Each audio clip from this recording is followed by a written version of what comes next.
Sáquennos de aquí. Entrevista a María Sima. Nicky Elch. Editorial. Gratis lo recibiste, gratis ofrécelo. Dedicado con amor a todos aquellos que aún han de experimentar el amor de Dios.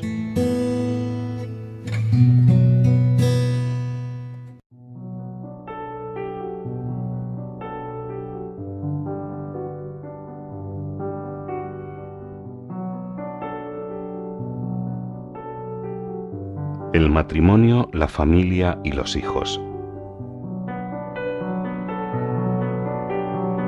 Muchos padres dicen que las familias cristianas son demasiado autoritarias con sus hijos. ¿Qué responde usted a este comentario? Los padres no deben ser nunca autoritarios, porque así lo que hacen es perder la autoridad, el afecto y el apoyo de sus hijos. Existen muchos padres autoritarios con sus hijos y no son cristianos. Por tanto, ese comentario no es realmente válido. Los padres que sean cristianos no deben ser autoritarios, sino tener, sobre todo, autoridad. Y las normas que se consideren necesarias en el hogar deberían ponerse desde muy temprano, cuando los hijos son pequeños. Más tarde, los padres deberían enseñar las verdades sobre Dios a sus hijos con mucho amor, y ellos deberían conocerlas antes. Ser siempre negativo diciendo «no hagas esto, no hagas aquello», no es manera de ser cristiano. Los padres deben destacar constantemente lo positivo, lo que hay que hacer, y respaldarlo de inmediato con pruebas que ellos puedan comprender. Hay que decirles que de esas acciones saldrá el bien. Los padres deberían imitar la misericordia que Dios tiene con ellos, y mostrar siempre esa misma misericordia y bondad a sus hijos. Todos sabemos las obligaciones que tenemos dentro de la familia, sin la cual la sociedad no tiene ninguna posibilidad, pero ¿por qué tenemos también la obligación de ayudar a los de fuera de la propia familia? El término familia es relativo. Todos estamos relacionados de alguna manera. No importa lo que los científicos puedan decir en contra. Todos somos una familia y solo una familia. Sobre esto, un alma del purgatorio me dijo que quien no hace todo lo que puede para el bien de los demás no tiene derecho a la vida. En nuestra búsqueda de la justicia de Dios, creo que las cosas son más claras cuando miramos dentro de la unidad familiar, como normalmente la definimos. Así que tenemos la responsabilidad y la capacidad de ayudar tanto a nuestros tatarabuelos como a nuestros tataranietos. En el caso de los tatarabuelos debemos rezar y continuar haciendo nuestras buenas obras. Y en el caso de los tataranietos podemos y debemos disponernos a vivir una vida llena de paz, fructífera, saludable y llena de felicidad. ¿Qué respuesta le daría a esos padres cristianos que con buena intención dicen que a los hijos se les debería permitir elegir la religión que quieran cuando sean mayores? Les diría que al pensar así están permitiendo que Satanás y esta sociedad secularizada aleje a sus hijos de la verdad absoluta sobre nuestro Dios amado. ¿Qué buen padre podría permitir que sus hijos elijan entre la comida sana nutritiva y una que les debilita lentamente y que acabaría envenenándolos y matándolos? ¿Qué padre permitiría voluntariamente que sus hijos vivan sin amor y sin cariño? Los padres que dicen o hacen esto nunca, pero nunca han rezado o no se han preocupado de hacer crecer su propia bondad. Con esto se está ignorando a Dios, lo que le hace sufrir mucho. Usted ha dicho que hay niños en el purgatorio. ¿También se le han aparecido? Sí, también se me han aparecido niños. Los hay de todas las edades, a partir de los 4 años. Como sabe, los niños tienen una conciencia más fina que la mayoría de los adultos. Tan pronto como conocen la diferencia entre el bien y el mal, asumen su responsabilidad. Generalmente se enseña que la línea se encuentra en la edad de la razón. Están equivocados, en realidad es la edad de la conciencia. Es muy importante, por ejemplo, que si un niño está muy enfermo y en probable peligro de muerte y solicita a un sacerdote para confesarse, respetar su solicitud y llevarla a cabo. Sé que no suele ser así y es un serio error de los adultos responsables de ese niño. Conocí a un niño de 4 años y medio que insistía en confesarse de un pecado y tenía muy claro el mal que había cometido. Me parece que usted tiene un especial amor y cariño por los niños. Digo esto porque he oído que da clases a los niños pequeños aquí en su pueblo. Sí, tengo a muchos niños alrededor desde hace mucho tiempo. Les enseño el catecismo. ¿Qué más han dicho las benditas ánimas del purgatorio sobre lo que debe hacer y no debe hacerse en las escuelas? Han dicho que no debería impartirse educación sexual en las escuelas. Son los padres los que deberían tratar estos temas con sus hijos una vez que comienzan a hacer preguntas.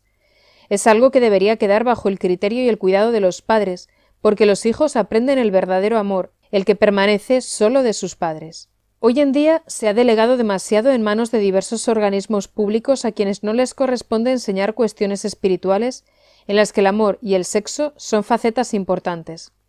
Los profesores no creyentes deben mantenerse al margen de la santidad de la unidad familiar. En este asunto la televisión hace mucho daño hoy en día. Muestran el amor como un simple producto para consumir y desechar.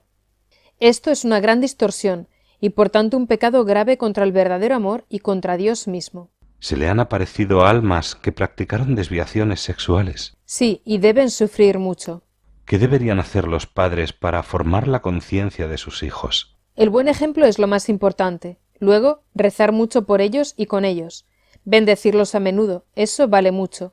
Y luego, darles una buena educación. Lo más importante es lo que reciben antes de ir al colegio. Jesús nos dijo que dejemos que se acerquen los niños a Él y que no se lo impidamos. Usted dice que la han visitado algunos niños del purgatorio. ¿Podría contarme acerca de uno o dos de estos casos? Una niña de 11 años se presentó una vez y me dijo que había apagado una vela en un cementerio y que se había llevado un poco de cera para jugar. Ella sabía que no debía hacer eso, y por lo tanto estuvo en el purgatorio durante un tiempo. Me pidió que encendiera 2 velas benditas y que soportara lo que fuera necesario para su liberación. Otra vez, una niña mucho más pequeña vino a mí, porque en Navidad le habían regalado a ella y su hermana melliza una muñeca con carrito a cada una, y su madre les había dicho que las cuidaran mucho. A esta niña en concreto se le había roto la suya, y para que no la pillaran, cambió en secreto su muñeca con la de su hermana, que estaba bien. Esto es lo que tenía que reparar en el purgatorio, pero por supuesto yo recé y la ayudé en su camino. Otro caso, pero aquí hay más mensaje que simplemente que los niños van también al purgatorio. Había 2 familias que vivían una justo al lado de la otra. Una tenía dinero, la otra era relativamente pobre.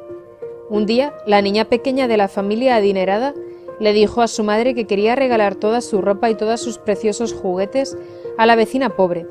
Su madre obviamente se sorprendió y le preguntó por qué quería hacer tal cosa. La respuesta de su hija fue que de esa forma podría ir siempre allí a jugar con la otra pequeña. Su madre respondió que la otra niña también podía venir a su casa a jugar. No, no, insistió, debo hacerlo, lo haré. Los padres hicieron todo lo posible para que cambiara de opinión, pero no tuvieron ningún éxito. Finalmente le dijeron, está bien, ve y hazlo, pero no esperes que volvamos a comprarte otra vez toda la ropa y los juguetes. Bueno, no hay problema, dijo la niña, y entregó a su vecina sus juguetes y su ropa. 2 días después la niña salió corriendo por la puerta de casa sin mirar y murió atropellada por un automóvil. Sus padres, que estaban sufriendo terriblemente, vinieron a mí para preguntar por qué había sucedido eso. Accedí a preguntarle las benditas ánimas del purgatorio al respecto y pronto me llegó la respuesta. Fue la siguiente. El sufrimiento por la muerte de su hija les ha garantizado que uno de sus hijos no acabaría definitivamente perdido. Por tanto, la muerte de la niña fue una reparación por adelantado por algo que Dios había visto que sucedería. Dios es un Dios que nos ama mucho, y ahora ambos niños, y no solo uno de ellos, estarán pronto con Él. Con respecto a la niña que robó la cera del cementerio, he notado que le pidió que usted encendiera 2 velas benditas por la que ella había apagado. ¿Es esto un ejemplo de lo que se entiende por reparación extra? Sí, exactamente. Anteriormente, dijo que los niños están más cerca de Dios y esto se debe a su inocencia. ¿Sucede también que los niños reciben gracias especiales por su buen comportamiento provocado por el ejemplo de sus padres? Sí, y muy a menudo. Sé de niños que querían ir a misa todos los días y de niños a quienes les gustaba por decisión propia escuchar historias de la Biblia. Son gracias especiales. Algunas podrían considerarse algo extremas al principio, pero los padres nunca deben interferir en tales cosas y deben permitir que crezca la unión entre Dios y sus hijos, ya que es parte del plan de Dios para con ellos. He oído hablar de niños que querían arrodillarse sobre el suelo lleno de grava y rezar durante largos periodos de tiempo. Los padres deberán sufrir mucho si intentan o logran detener este comportamiento de sus hijos. Dios les habla a los niños con más claridad porque sus almas están, como usted dice, más limpias, más claras y más inocentes que las nuestras. Por favor, cuénteme alguna experiencia de su infancia que la hizo especialmente feliz o que le influyó mucho. Con gusto. Uno de los momentos de mayor felicidad fue cuando tenía 15 años. Eso fue en 1930 más o menos. Uno de mis hermanos y yo estábamos trabajando en una granja en Baviera. Cuando solicitamos el trabajo, el granjero nos prometió que siempre podríamos ir a misa el domingo. Pero al poco tiempo comprendí que esta promesa era solo válida para mi hermano y no para mí. La mayoría de los domingos por la mañana la mujer del granjero enfermaba misteriosamente e insistía en que yo me quedara en la casa cuidándola en lugar de permitirme ir a la iglesia con mi hermano. Se acercaba la fiesta de Pentecostés y una vez más me pregunté qué iba a hacer la mujer del granjero. El sábado por la tarde se encontraba perfectamente, totalmente sana, y entonces supuse que al día siguiente podría asistir a misa. Tenía grandes expectativas. Pero a las 9 en punto del domingo volvió a enfermar de un misterioso dolor de cabeza o algo así. Y me dijo claramente que debía quedarme una vez más con ella, porque no podía dejarla sola estando enferma. Yo estaba destrozada. Alrededor de la 1 de la tarde se le pasó el dolor de cabeza y me dijo que me podía ir. Salí corriendo y me dirigí hacia un edificio en construcción donde en la parte de atrás había un banco con una vista majestuosa. Allí lloré llena de desesperación por no haber podido ir una vez más a la Santa Misa que yo amaba tanto. Y justamente esa fiesta. De repente me rodeó una nube de palomas blancas que se posaron despacito alrededor de mí sobre el césped. Estaban por todas partes, en la hierba, sobre mi falda, todas alrededor de mí, por todas partes. Ha dicho una nube, María. ¿Cuántas eran? ¿50? ¿100? Oh, por lo menos 100. Al ver semejante belleza, no las conté, pero estaban realmente por todas partes, y se quedaron al menos 1 hora. Mis lágrimas se convirtieron en lágrimas de alegría, y estaba envuelta en tal felicidad que desapareció toda mi angustia. Luego se fueron. Se lo conté a mi hermano, pero a nadie más. A lo largo de las siguientes semanas, mi hermano indagó entre los granjeros vecinos si había palomas o pichones blancos en esa zona, y la respuesta fue siempre la misma. No había ni palomas ni pichones. No creo que ninguna otra experiencia de mi infancia me haya tocado tan profundamente como esta. Fue pura belleza. Vaya, veo que efectivamente le dejó una marca profunda, pero permítame continuar. ¿Es cierto que muchas de las apariciones oficiales han sido a niños? Sí, así es. Los niños están muy abiertos a la existencia de Dios y de todo su reino. Su inocencia, su humildad natural, su dependencia, su sensibilidad y su confianza les permite experimentar las cosas de una manera muy distinta y más refinada que a los adultos. Debemos proteger esa pureza y permitirles ser niños durante todo el tiempo que sea posible. Cuando el mundo actual los introduce demasiado temprano en esta sociedad grosera, arrogante y religiosa, pierden gran parte de su belleza y no la recuperan nunca jamás. Conozco a muchos niños que, de hecho, han visto ángeles, y yo no dudo de ellos ni un minuto. Dios regala tanto a los más pequeños entre nosotros. Ese es justamente el motivo por el cual nuestra madre en Medjugorje comienza todos sus mensajes con un «queridos niños». Ella quiere que seamos pequeños de corazón, para que Dios pueda darnos más gracias y dones.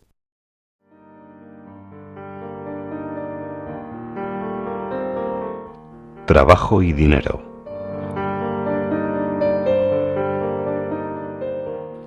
En la guerra entre ricos y pobres de la que nos ha hablado, el tema del trabajo, o con más frecuencia la falta de trabajo, es un concepto muy discutido. Permítame hacerle unas pocas preguntas simples sobre el trabajo y el dinero. ¿O prefiere primero decir algo acerca de estos temas? La guerra más grande en la actualidad, después de la guerra contra los niños inocentes y la estructura familiar, es entre los ricos y los pobres. Los masones están detrás de este movimiento con el objetivo de crear una moneda mundial y un gobierno mundial, el denominado Nuevo Orden Mundial y la Nueva Era. Este gobierno mundial dedicará todas sus energías a destruir a la Iglesia. hasta la horrorosa guerra de los Balcanes, en este preciso momento está siendo financiada por los masones, y no debería sorprendernos a estas alturas por qué escogió nuestra madre aparecerse allí aproximadamente 10 años antes de que nadie supiera que estallaría esta guerra, como finalmente sucedió. El Banco Mundial, las Naciones Unidas, la Unión Europea y la Cruz Roja Internacional también están detrás de todo esto, y a pesar de todas las apariencias no están trabajando por el bien del mundo. Además, detrás de todo ello se encuentra la red de bancos dirigidos por los masones y otras sociedades secretas sobre las cuales la gran mayoría de la población no sabe prácticamente nada. La codicia y el miedo de las personas a la pobreza permiten que se entreguen al diablo los fondos con los cuales intentará, pero al final fracasará, aplastar a la Iglesia y de esta forma a Dios.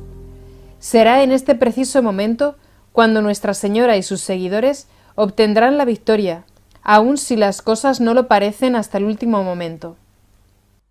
Ha mencionado en varias ocasiones la codicia de Occidente en la actualidad y ha dicho que Dios establecerá una severa reparación a Occidente por este motivo.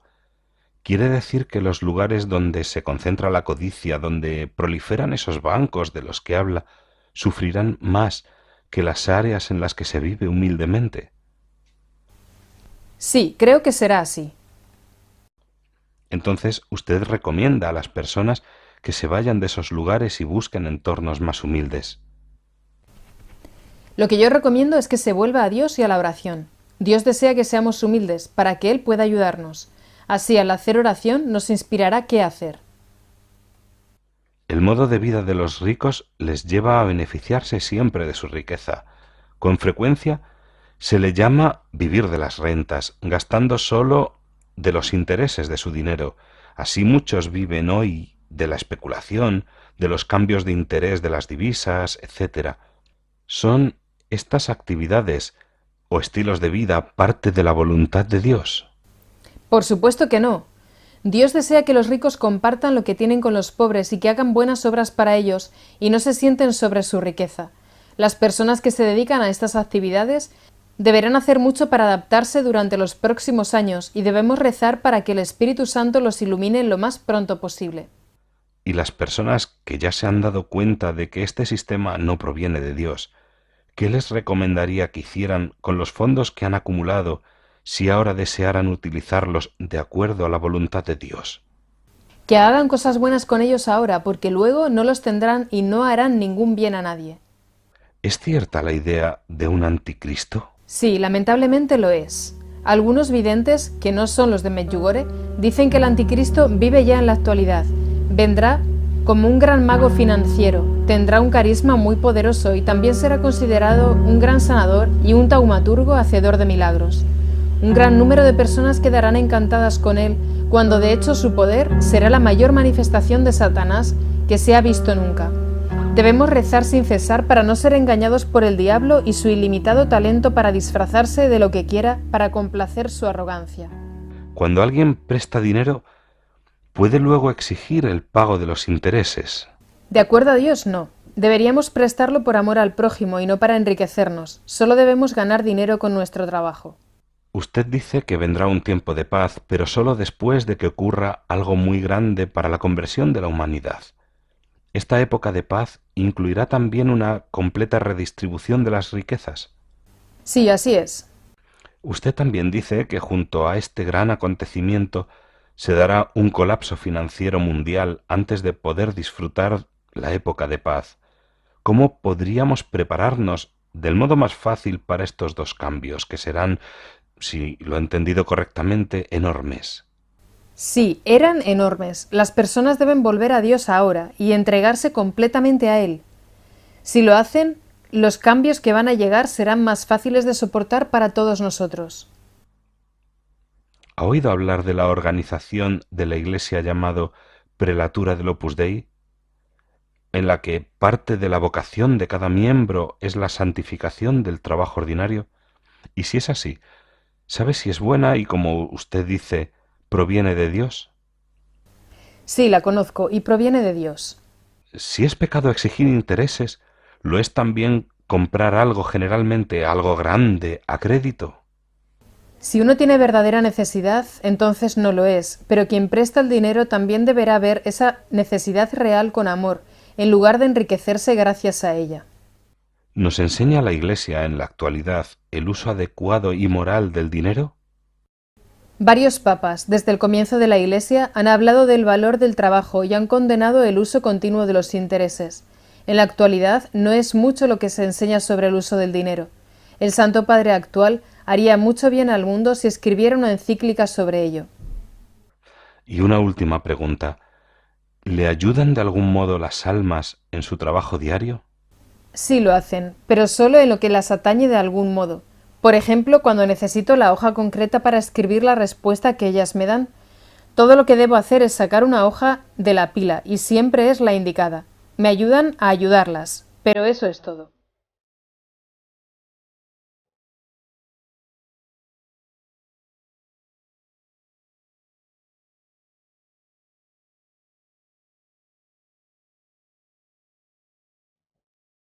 Sáquennos de aquí. Entrevista a María Sima. Nicky Elch. Editorial. Gratis lo recibiste, gratis ofrécelo. Dedicado con amor a todos aquellos que aún han de experimentar el amor de Dios.